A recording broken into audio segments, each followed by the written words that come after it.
जय श्री कृष्ण। जय श्रीमन नारायण। मित्रों, हम कार्तिक मास का महत्व जानते हुए कार्तिक मास की विभिन्न कहानियां सुन रहे हैं। कार्तिक मास भगवान विष्णु और भगवान कृष्ण को अति प्रिय है। कार्तिक स्नान, पूजन, दीपदान, तुलसी पूजन आदि का कार्तिक में बहुत महत्व है। कार्तिक माह अपने आप में सर्वोत्तम माह है। इसमें दान, पुण्य, पूजा पाठ करने से मनुष्य को मोक्ष की प्राप्ति होती है। तो धार्मिक कथाओं के अंतर्गत आज हम सुनते हैं कार्तिक माह की एक दूसरी कहानी। प्राचीन समय की बात है। एक बुढ़िया माई थी जो चातुर्मास में पुष्कर स्नान किया करती थी। उसका एक बेटा और बहू थे। सास ने बहू को फलाहार रखने के लिए कहा। फलाहार अर्थात उपवास में खाने योग्य सामग्री। सास ने फलाहार बनाने को कहा, किंतु बहू ने खाली टिफिन ही रख दिया। बेटा माँ को पहुंचाने के लिए पुष्कर गया। रास्ते में सफर लंबा होने के कारण एक जगह पानी की व्यवस्था होने पर उसने कहा, माँ, यहाँ बैठकर आप अपना फलाहार कर सकती हो। तो माँ वहां बैठ गई और उसने टिफिन खोला। किंतु वो बुढ़िया माई हमेशा भगवान का भजन पूजन करती थी, सच्चे हृदय से भगवान की भक्ति करती थी और कार्तिक स्नान और पूजन भी वो बहुत ही सच्चे मन से और लगन के साथ करती थी। अतः भगवान की कृपा तो उस पर थी ही। उसने खाली टिफिन खोला, किंतु वह टिफिन फलाहार से भरा हुआ निकला। माँ ने फलाहार कर लिया। पुष्कर में माँ के रहने के लिए झोपड़ी बनाकर बेटा वापस घर आ गया। रात्रि में श्रावण मास आया और बोला, बुढ़िया माई, दरवाजा खोल। तब बुढ़िया माई ने पूछा, आप कौन हैं? तब उसने कहा, मैं श्रावण मास। बुढ़िया ने तुरंत दरवाजा खोल दिया। बुढ़िया माई ने शिव पार्वती की पूजा की, बेलपत्र से अभिषेक किया और श्रावण मास में पूर्ण श्रद्धा भक्ति से भगवान शिव की पूजा पाठ किया। जाते समय श्रावण मास ने बुढ़िया माई को आशीर्वाद दिया और झोपड़ी की एक दीवार सोने की हो गई। उसके बाद भाद्रपद मास आया।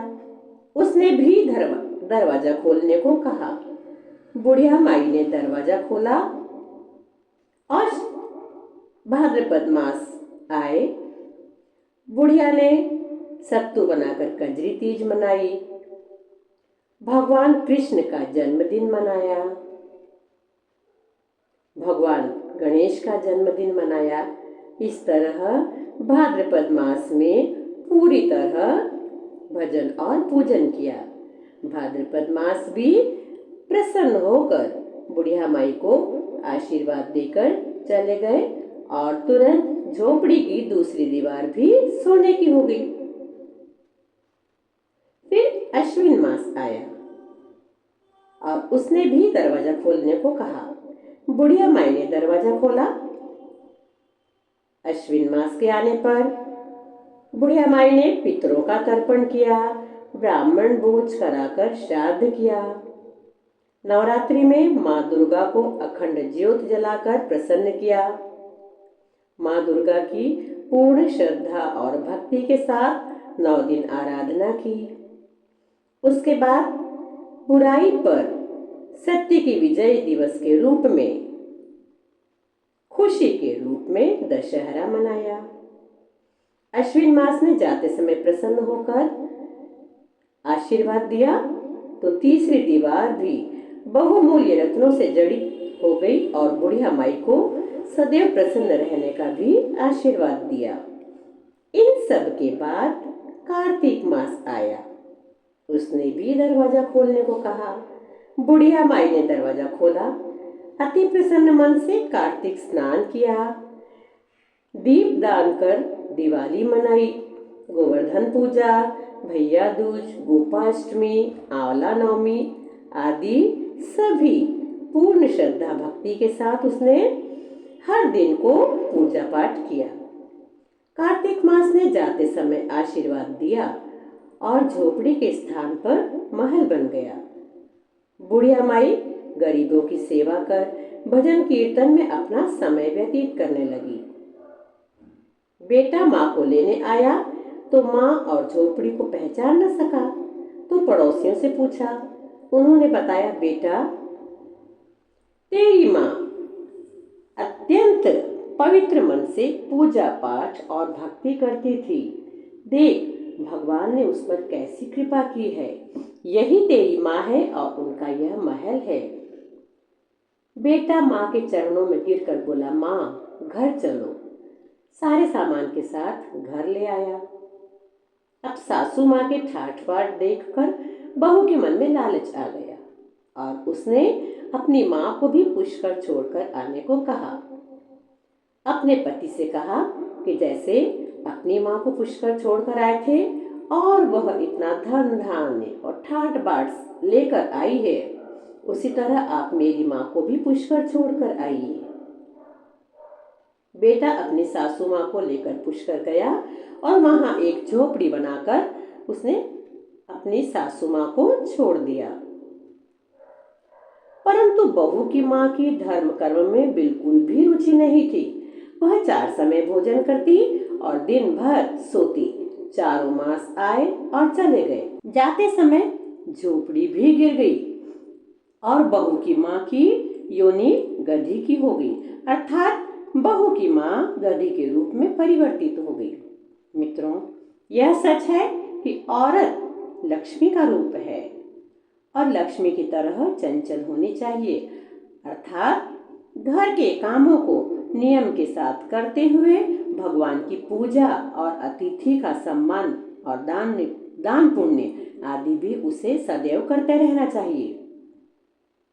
समय बीता और बहू ने कहा, अब माँ को ले आओ। जब जवाई सास को लेने गया तो वह कहीं नहीं मिली। लोगों के से पूछने पर लोगों ने बताया कि तेरी सास धर्म कर्म कुछ न करती थी, खाती थी और सोती थी, जिससे वह गधी की योनि में चली गई।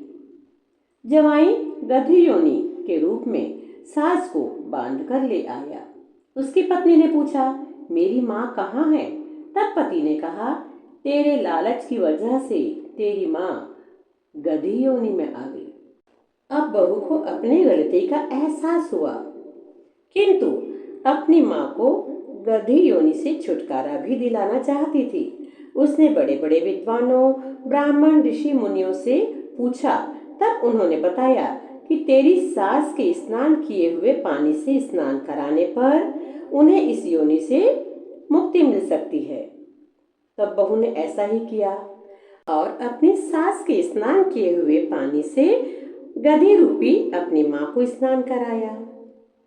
सास इतनी पुण्यात्मा थी कि उसके स्नान किए हुए जल से उस गधी रूपी माँ को नहलाने पर वह भी पुनः उस योनि से छूटकर मनुष्य योनि में आ गई। मित्रों, कहते हैं ना, घर में कोई एक भी यदि सच्चे मन से पूजा पाठ, भक्ति, दान पुण्य आदि करता है तो उसके पुण्य का फल घर के समस्त सदस्यों को भी मिलता है। इसी कारण तो बहू की माँ गधी योनि से छूटकर पुनः मनुष्य योनि को प्राप्त कर सकी और तब बहू और उसकी माँ भी बुराई को छोड़कर भगवान भक्ति में मन लगाने लगे।